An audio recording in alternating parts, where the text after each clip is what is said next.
series. I think it's 4 weeks of sort of looking outward and looking at different nations and different parts of the world. And we're primarily talking about India, and I think you can hear about Ukraine and South Africa and Sierra Leone. And I guess it's going to be really interesting hearing about those places, and if they grab you and grab your heart, that's fantastic. But actually, I guess what I really want is that God puts the nation for you on your heart, and really that's what I'm hoping we can inspire you today. You'll hear about India, but actually it's not about India, it's about what good God puts on your heart. And I was sort of thinking, I want to sort of open with a question, really. What do you think was the greatest thing that Jesus taught? The one thing, he's sort of I was thinking about this, it's maybe the Lord's Prayer, it's is that, or maybe something in the Sermon on the Mount, there was quite a lot in the Sermon on the Mount, or maybe it was the story about the prodigal son, and what the nature of the father.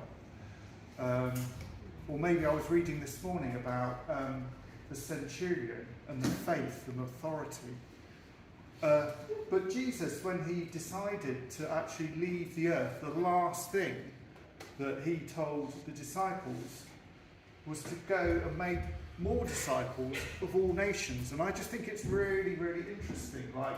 Of all the things that Jesus could have referred back to or talked about, in that last moment that he was with the disciples, that actually what he chose to say was go and make disciples of all nations. And we don't tend to spend a lot of time talking about nations, but actually when you start sort of looking into the Bible, God says an awful lot about nations.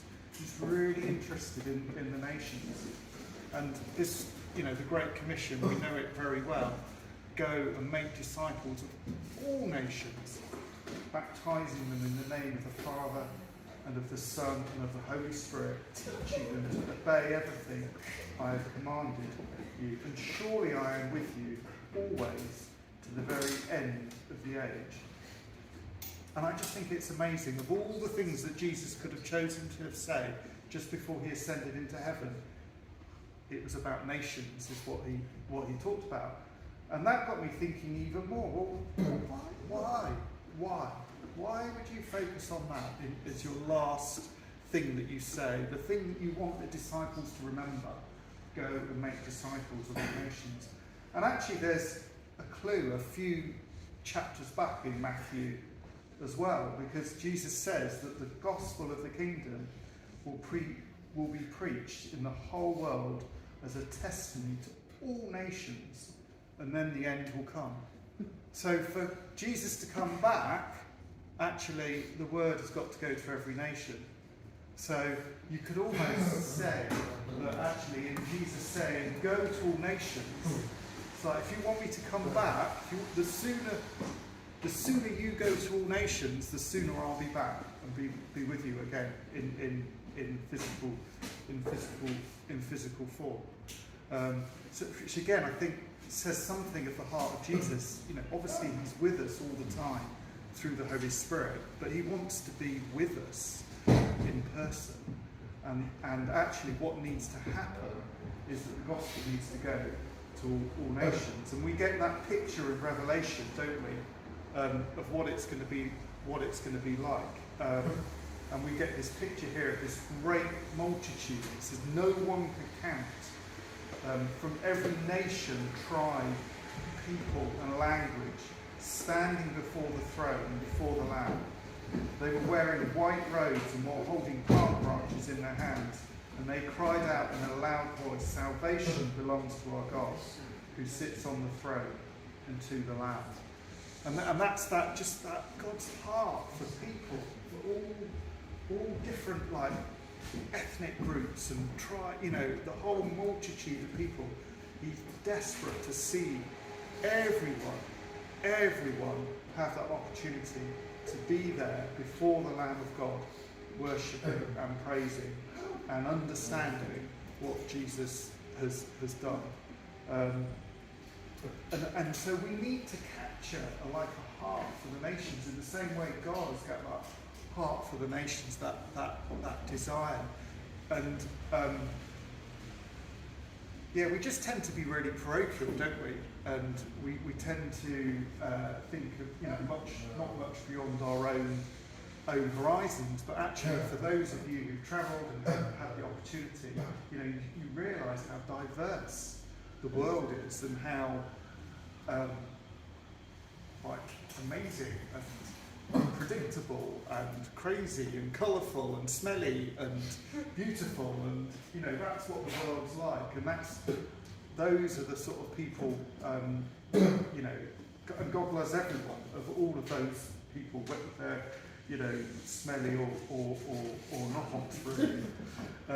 And certainly India, I wish I could sort of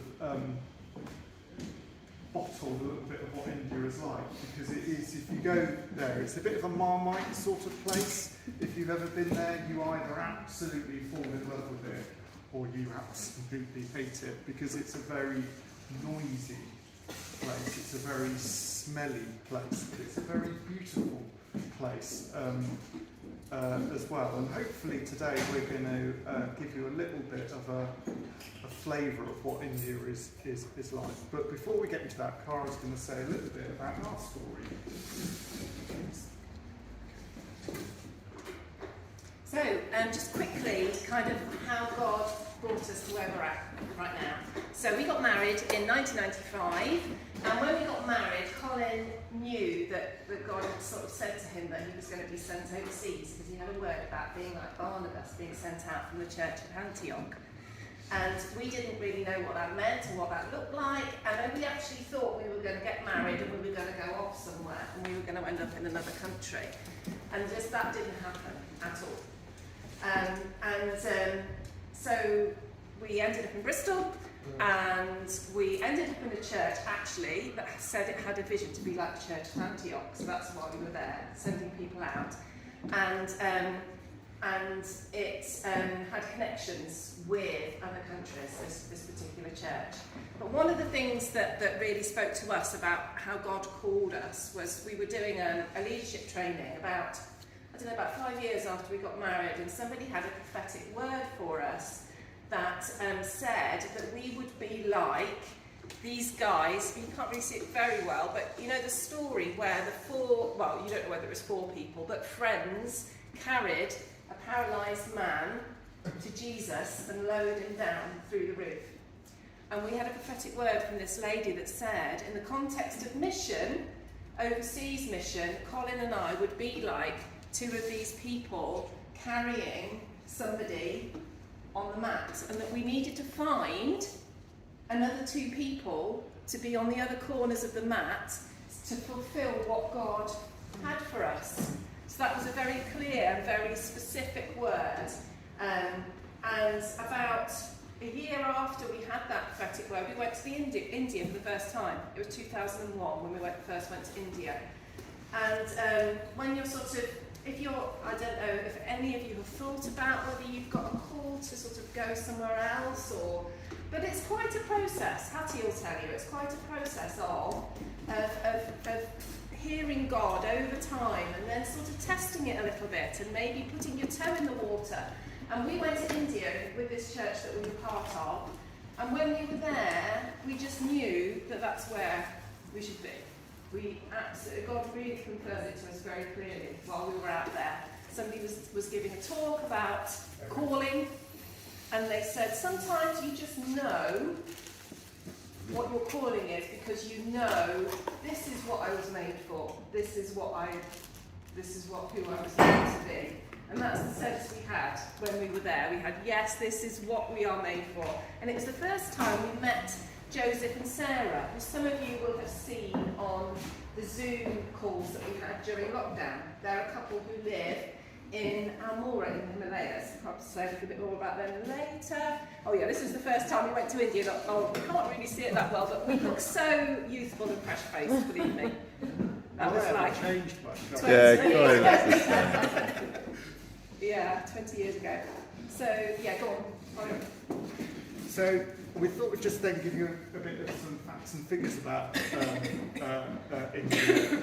And to give you a bit of a scale of, like, India is about the size of Western Europe. So actually, when you talk about India, it's a bit like saying, oh, going to Europe. And actually, you know, when we talk about having an Indian takeaway, you know, it would be like saying have a European takeaway. It's a bit of a thing that we sort of made up, which completely sort of masks the fact that it's a huge nation, you know, with lots of diversity, loads and loads of languages, lots and lots of different people groups. But in terms of sort of religion, as most of you know, it is a predominantly Hindu nation. About 80% of the people there would be Hindus. There's a large Muslim community as well, which people don't tend to associate with India. And when you think the population of India is about 1.3 billion people, 13% Muslim, that's a lot of Muslims. It's got one of the largest Muslim populations in the world, actually, live in India. And as it says there, by 2050, it is projected to be actually the nation with the most Muslims of any country in the world. And then Christianity is about 5%. There are about 70 million Christians in India. There are an awful lot of unreached people groups in India. As I said earlier, there's lots of different languages, and the vast majority of the different people groups, there are 2,300 different people groups, and about 90% of those are still unreached as of today. And actually, even though the sort of average is 5%, there's this sort of northern belt that we've highlighted on the map there, where it's very small numbers of Christians, less than 1%, and that's the area that Joseph and Sarah are. So Almora, foothills of the Himalayas, is sort of up here. And Delhi is sort of here. Delhi would be in this area as well. There is very much a sort of north-south divide in terms of Christians. So you've got Delhi, Varanasi and Calcutta in the north. Those in those areas where probably less than 1% of the population would be Christian. There's much more Christians in the south. So places like Chennai and Mumbai would be up as much as 15% would be Christian, and then way over in the east as well, there's quite a large concentration of Christians as well. As a society, India is urbanising, so there's a real drift from rural areas into urban areas. Some of the biggest cities on the planet are in India. But what goes with that, as people come out of rural areas, is you're seeing a big growth in people who are living in the slums, and probably 70 million people. I think that's an underestimate, but probably 70 million people live in slums. Population of the UK, yeah, isn't it? Yeah, that'd be about the population of the UK. And I don't know how clear that is, not very clear, but that's a photo of a slum in Delhi that we've been to. That slum is actually not too bad, as slums go. So, massive poverty, huge extremes. The most expensive cars I've ever seen are in Delhi. Driving along the street, you'll see, the supercar showroom with people begging outside, on absolute poverty. So the extremes are enormous. And some of the issues we just wanted to just talk about in India. So Hindu nationalism is really on the rise. The government there is very much Hindu nationalist government, very much trying to suppress other points of view. Talked about the massive divide between rich and poor. I mean, the extremes are absolutely extraordinary. Should give a bit of a shout out to Operation World. A lot of these stats from there, and they have a whole thing where you can pray for different nations, and actually it's been India this week, coincidentally. But this is a stat that we got from Operation World, actually. Over 40% of the world's blind people live in India. And the vast majority of the people who are blind, it's actually with curable, it's curable. But a very, very large number of blind people. And again, you can see that when you travel around.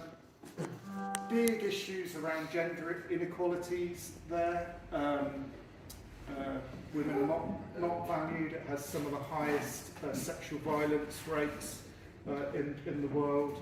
We're going to tell you a little bit about the charity we're involved with, the Bridge Trust, but one of the things we've done with them is build toilets.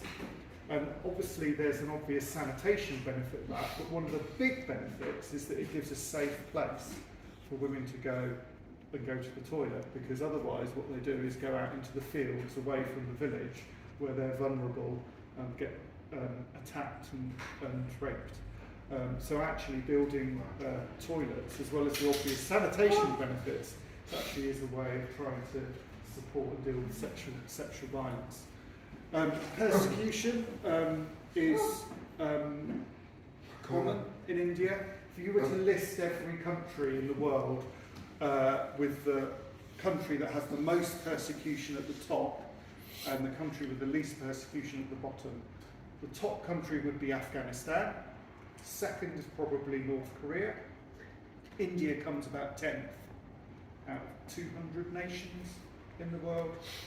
Some of the people we've met out there have been flogged and beaten. But persecution isn't just about physical. A lot of what our friends out there have is more like what I would describe harassment. So people camping outside your house, playing loud music 24 hours a day. A lot of the charity, what one individual we'll talk about later, charitable work, getting classed as a business and then being taken to court because they're not paying the right electricity bill. Just finding reasons to just harass and make life difficult for Christians.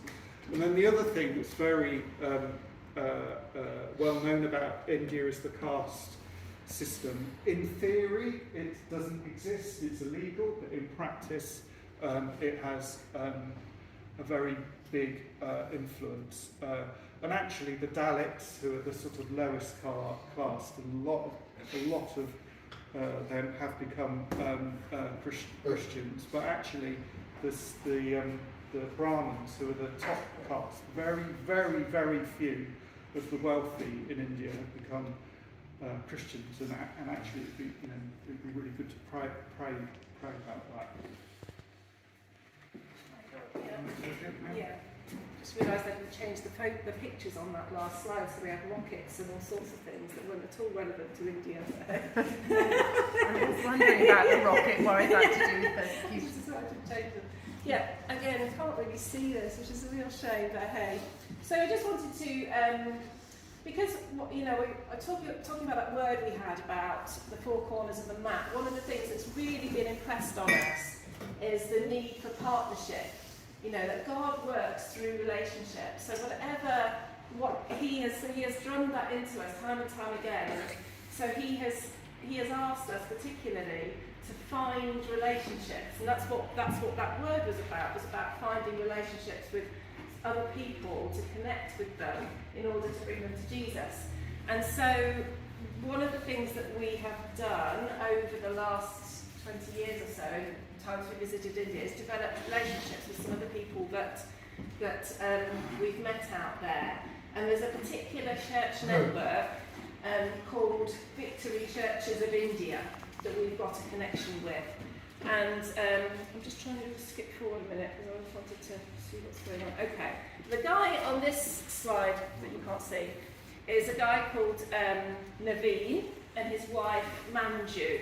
And he's a pastor and he works in the slums in Delhi.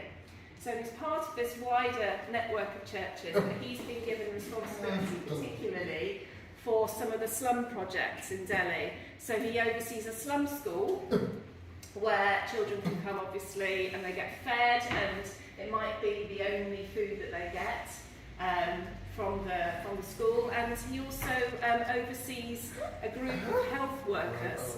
And these are ladies that have been recruited from the slums and they've become Christians through the church.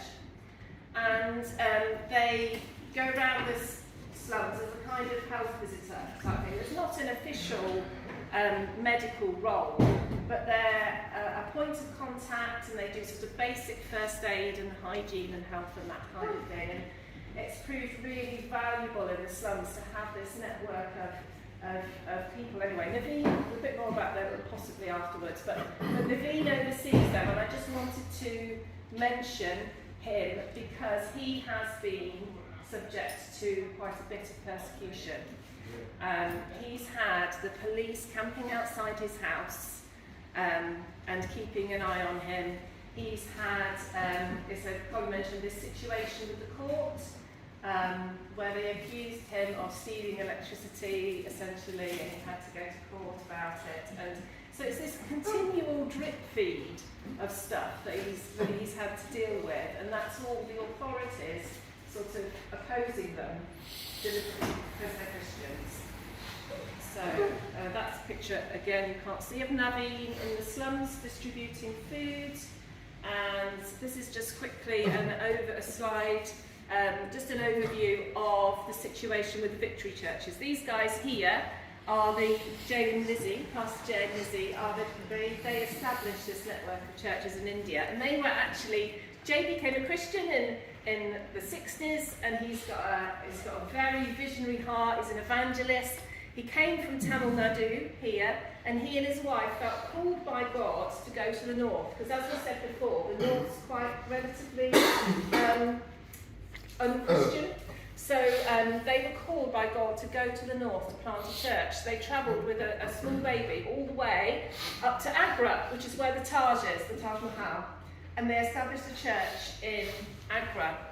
And now they're based in Delhi, and they oversee a network of churches across the whole of India. And their vision is to have a church in every single state in the country. I don't know how they're doing on that. I don't know how they're doing on that score, but there are certainly a lot of churches all over India, and Almore is where our friends Joseph and Sarah come from.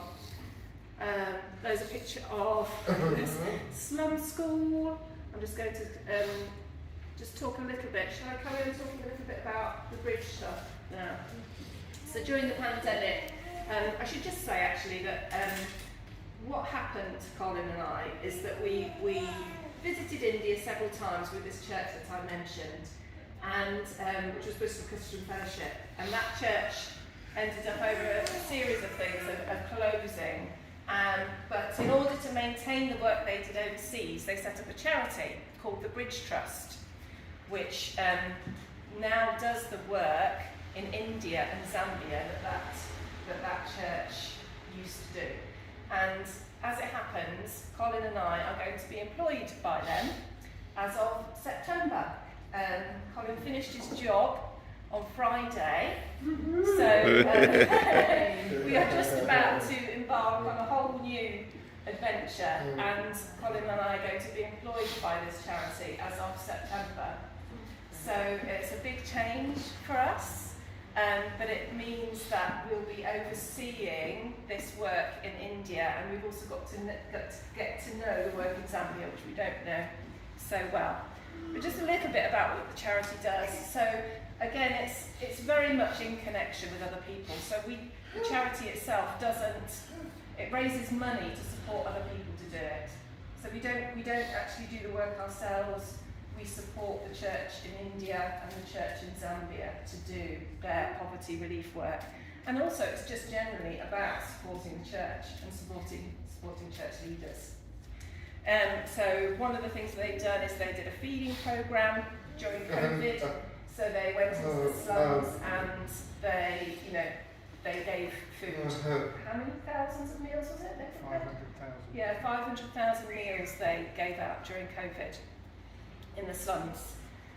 These are the health workers that I mentioned earlier that work in the slums. A group of amazing women, very sometimes women in India, because of the gender equalities that we mentioned earlier, sometimes they can be a bit shy and retiring. These women are not. Okay, these are a feisty group of women that really, stand their ground. They're great. They're absolutely fantastic. That's one of the health workers in the slum, just tending to somebody's injury. And in that context, like a cut could be fatal. So we've been told that in the area that these women work, the mortality rate has absolutely dropped just because of doing very, very basic first aid, basically. But it's life-saving stuff that we sort of completely take for granted is actually, life-saving in that sort of context. I said a part of our role is to support the church as well. So when we go there, we quite often do training and teaching and things. So this, you can't see. That's Cara actually. Yeah. And she's wearing a different outfit there, but again, what she's wearing today is a very typical outfit for women in India. But she's got a much more colourful pink one on, but it's a shame you can't see it. And she's also wearing, you can just make it out here, they always get the garlands. So that's one of the amazing things when you go to India, you often get a big flower garland put around you. Or now actually they do these ones made of sort of paper and beads, and they're amazing actually. And this is us with our friends Joseph and Sarah from the Himalayas. They are again part of this church network, and Joseph oversees a region in the north by the Himalayas. So he's one of the senior leaders in the church network, and they are a couple that we've got to know particularly well, who are actually coming to England in October for 3 weeks. So I'm hoping that they can come along here, and I think they might do a talk or something while they're here, and so it'd be a great opportunity to meet them. And this is our last slide, just showing the Bridge Trust details. Is there anything else that you want to say? Yeah, so this is just our opportunity to do a little bit of plug. So obviously, it would be great if people could connect in, and we're on Facebook. So if you type in the Bridge Trust Limited, the Limited is very important. There's quite a lot of Bridge Trusts out there, but it's the Limited that sort of distinguishes us. But it would be great if people did want to connect and see what the charity's doing. But as I said earlier, we've been talking about India. We've tried to share and give a tiny little bit of flavour of what it's like. We can't really give it justice, but it's what I was saying at the beginning. In one sense, my heart isn't that you capture a passion for India. It's that you capture that passion for the nations. God, just pray that God will put somewhere on your heart, and that might be India, it might be somewhere in Africa, it might be Montpellier, but it's just having that heart for the nations and the heart for what God wants to do in these places, but also it's just, as Cara was saying, it's about relationships and connecting with people, and there's just a richness that just comes from meeting up people, Christians or otherwise, from other parts of the world. It's just so enriching and so challenging. I find every time I go to India, I spend as much time thinking about what I'm like in the UK as I am thinking about what I'm doing in India, because it just shifts your perspective. And it makes you realise how much we do, including in the church, is because I'm British, not because I'm Christian. And it's actually, it really distills down, what is the gospel really about, and you really get a perspective in that way. And I can't recommend you know, having that global view more really, because that's God's heart. You know, God's got that global view. And I don't know about you, but I want my heart to be like God's heart. So that's probably where we should end it.